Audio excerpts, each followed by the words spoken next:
part of a giant scam? Are all of us just scammers? Like, what are we actually building here? We've built an industry of Ponzi schemes where we've managed to get to the highest level of Ponzi scheme, right? Presidents of at least 2 nations have now participated in creating meme coin schemes to sell, pump and dumps. It's impressive, but is this what we want to be doing with our lives? And this is a question that I think I've seen almost every single person who's actually engaged in our industry asking. I live here. This is my home. I've been building in Bitcoin and in crypto for 14 years now. I live here.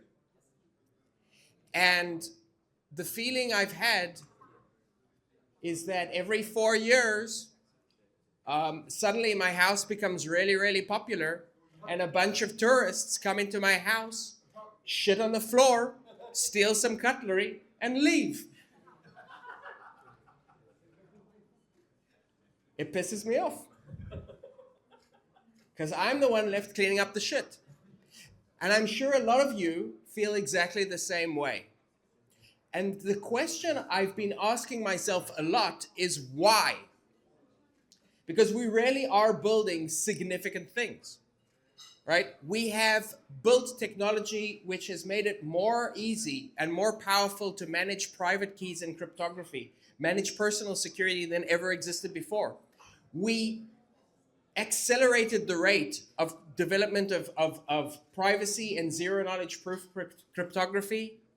Like where we are now would never have existed, not in 100 years, if our industry hadn't been created. And perhaps most importantly, we're an industry that for the first time ever created a way that you can own something that is dependent on no one else. It's a true ownership society. Thank you. I didn't even know I had slides. I don't think I need them. I'm talking to you guys. So I'm gonna put this down. I think the reason this is happening is because we have a deep-seated misconception of what our industry is. Sometimes we call our industry the blockchain industry. Think how silly that is. Have you ever gone outside and encountered someone who is desperately looking to buy a blockchain? I haven't. Nobody wants a blockchain. Right? Imagine the diamond industry called itself the digging holes in the ground industry. That's what we do. And we're gonna build better and better ways. We're gonna build deeper holes. We're gonna find new and exciting ways of exploding the earth. Right? We are deeply confused about what it is that we're building. What we're building is permanent ownership. We're building personal sovereignty. These are the most valuable things in the world. We are the ownership industry. And because we've been so confused, we've also been investing in building out the wrong infrastructure, building out the wrong products. So if you think about what is the most exciting and most valuable thing that you can invest in today, it's an L1. Because everyone wants an L1, right? It's an L1. That's where the premiums are supposed to be. And for many years, if you just launched an L1, it was instantly worth billions of dollars. We're now starting to see that compress as well. Even that game isn't working. And so we've sort of now deteriorated in some ways to the most pure form of our industry, which is meme coins, because that is something you can actually own, right? And we're just selling that because it's like we've lost our way. It's the end user, they want to own something, and we've been totally focused on building all of this nonsense technology. I blame Vitalik. I actually don't blame Vitalik. I actually blame Ripple, but I'm going to blame Vitalik. Vitalik was part of a team many, many years ago who are trying to figure out how can we add more ownership and more sovereignty to Bitcoin, right? And so there was an effort, there were a few efforts like this. There was colored coins, there was Counterparty, there was the Omni protocol, and they didn't work. And so what Vitalik did is, like a very young guy, smart guy, but a young guy, he lost patience. And what he said is, screw all of that. We need to create a system where we can create publicly verifiable computation, publicly verifiable compute, so that we can not only have publicly verifiable ownership and publicly verifiable transactions, but we can also have applications and services that are publicly verifiable, that are decentralized. And to do this, and because he lost patience, he created Ethereum, which was brilliant. It was at the time the only way to actually create verifiable compute. But what he did is he said, look, we're going to take all of the software, this thing that we call a smart contract, it's just software. We're going to take all of the code, and we're going to take the entire VM, and we're going to take all of the data, and we're just going to shove it into a blockchain.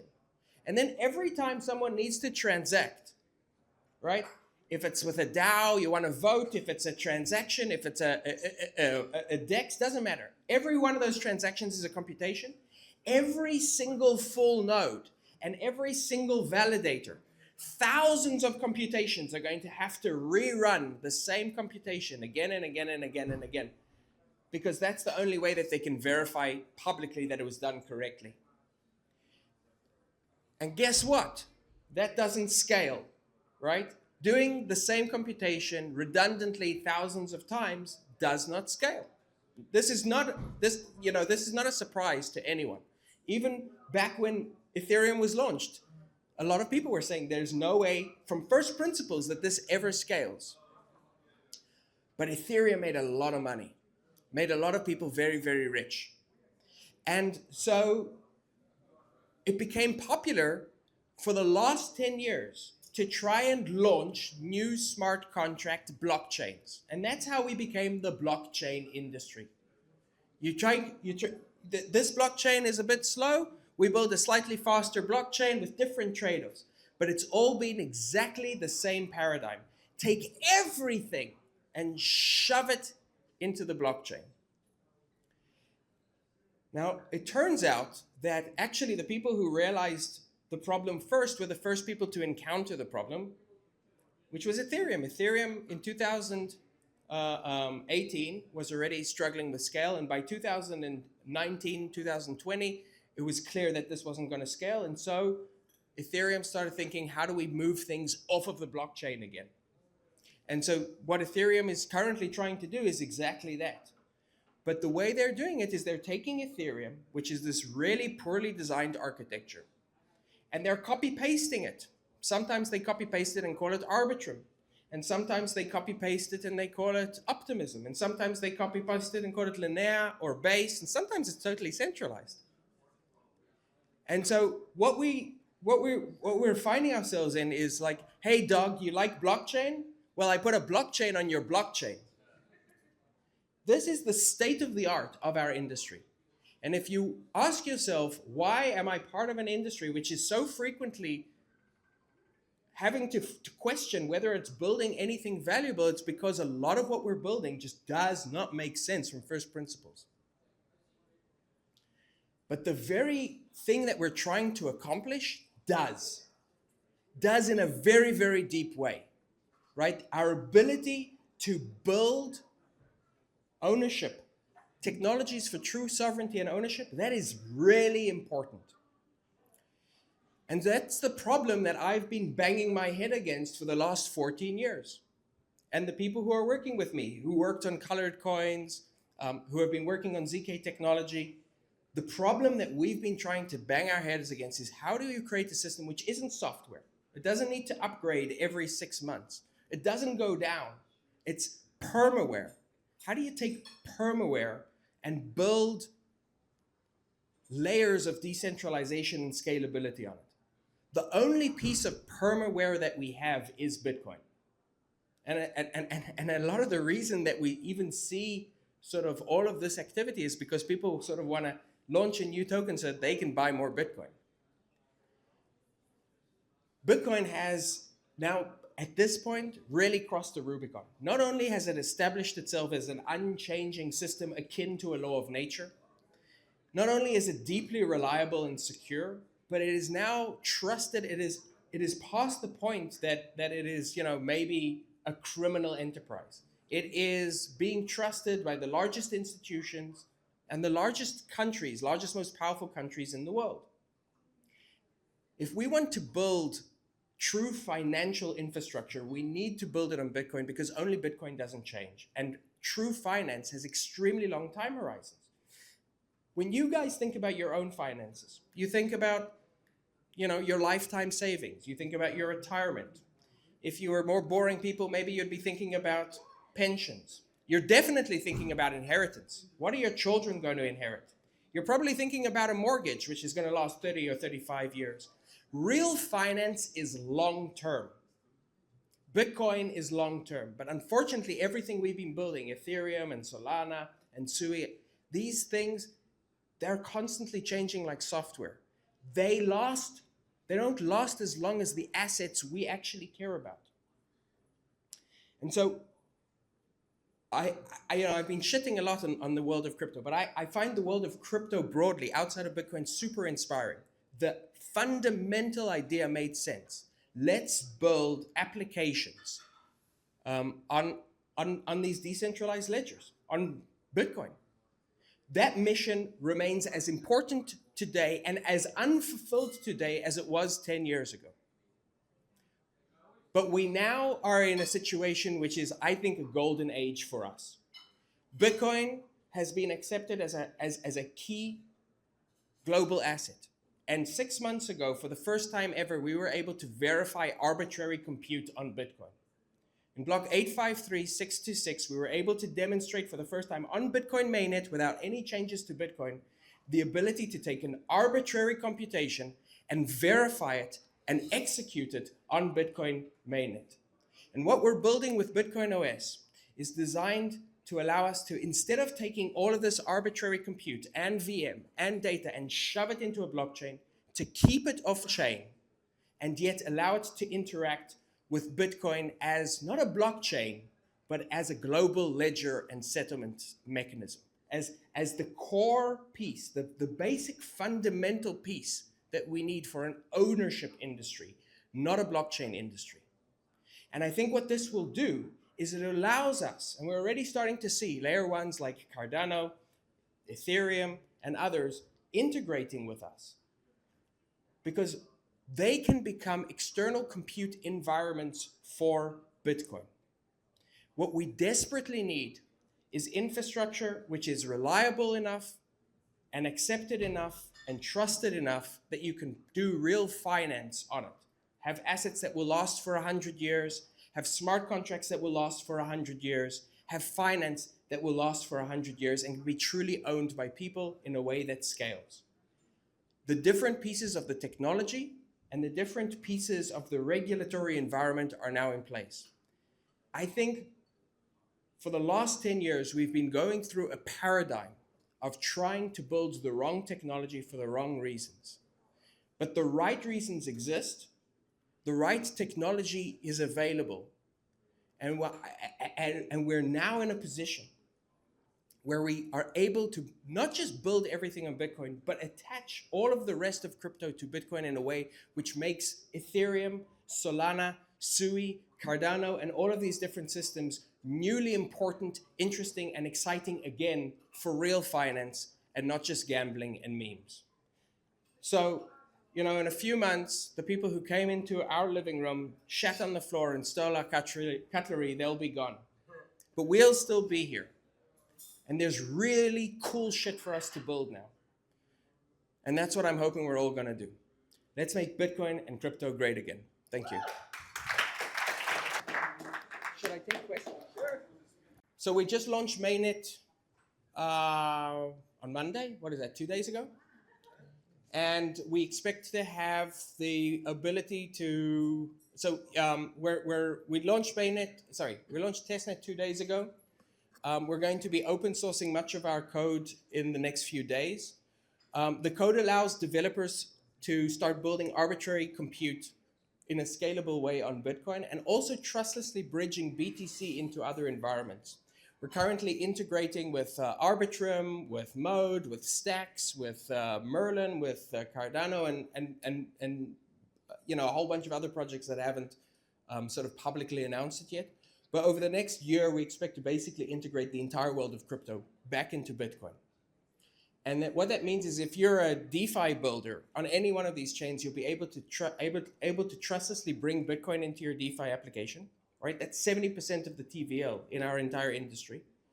You'll also be in a position where you'll be able to start building smart contracts on any of these chains, or even not on a chain, but running on a centralized system if you want it to be super fast, which will be verifiable and executable on Bitcoin. And then we're also building out the tools now to allow for natively private transactions on Bitcoin, to build true rollups on Bitcoin, which will completely share Bitcoin's security assumptions. So we're doing really, really cool stuff. We're open sourcing it progressively. We want the developers in the room to do two things. One, take a look at our code and challenge it. And two, build on it. And so our ultimate goal here with BitcoinOS is not to replace crypto. I think that was a Bitcoin maxi dream, which never made sense. You can't have, what is Bitcoin? Bitcoin is the reserve currency of the world. Great. What economy does it plug into? Nothing. It doesn't have an economy. It just, the only asset that you will ever need is Bitcoin. Don't buy a house, don't buy a sandwich, buy Bitcoin. But what if I need to eat? Shh. Right? That never made sense, just logically. So what we're trying to do is we're trying to integrate crypto into Bitcoin, unleash this stranded asset, right? Close to $2.5 trillion of BTC, which has been locked up doing nothing, right? That's you take out stablecoins, that's more than 70% of the entire asset base of our industry. And we've just been ignoring it. So there's this huge opportunity now for developers to start building for that. I think what we would like to see is that life force flood into Ethereum, Cardano, Arbitrum, Solana, and massively increase the TVL of the ecosystem more generally. And then coming back to sort of your question, we're currently on testnet. We're expecting mainnet to be after we've completed our initial audit. So it will be an alpha mainnet initially. It will be only a subset of the capabilities. The first thing we're going to be focusing on is trustless bridging of BTC. But we're also going to be introducing shortly after programmable tokens on Bitcoin. And we expect that to happen late March, early April. Any other questions? So what you're saying is there's going to be programmability and smart contract functionality on Bitcoin? Yes. So we're working to build, but smart contracts, when we talk about smart contracts on Bitcoin, it's not in Bitcoin in the way that it is in Ethereum or in Solana, but rather that you are able to build systems which are verifiable compute and verify that computation on Bitcoin. Functionally, it's the same thing. If you're verifying the compute by shoving the compute in, or verifying the compute by only putting in the ZK proof. Just to give you a sense of where I think this is going in terms of our industry, one of the most exciting things that we're doing right now is we're talking to one of the studios that builds with Activision and Blizzard. They are building out a new MMO on a major franchise. It's sort of like I can't go into much more detail on that, but it's like a major book franchise that they're going to be building an MMO for. And they write their software in Rust, and they run their software on their own servers. And what we're working with them now to do is to help them write in Rust, write the software in a way that it's completely ZK verifiable, and then their game, which will run on their own servers, will become verifiable compute on Bitcoin, which will mean that you'll be able to trustlessly move Bitcoin in to the game. You'll be able from the game to trustlessly turn all of the in-game assets into Bitcoin assets. And because you'll have these programmable tokens which are integrated into all of crypto, you'll also be able to move them into any other chain which is integrated with Bitcoin. And I think that's the future of our industry. It's not trying to shove everything into the chain, but it's having large AI systems or gaming systems which can operate with the speed and be written with the same code that the developers are currently using to optimize their systems, and yet still have those systems become optimizable compute. And what that means is that the blockchain itself is going to become less important, and what's going to become more important is what I think was always the most important part of what we're doing. It's the crypto asset, right? That is what gives you ownership. Was that helpful? All right, thank you. Thank you very much, everyone.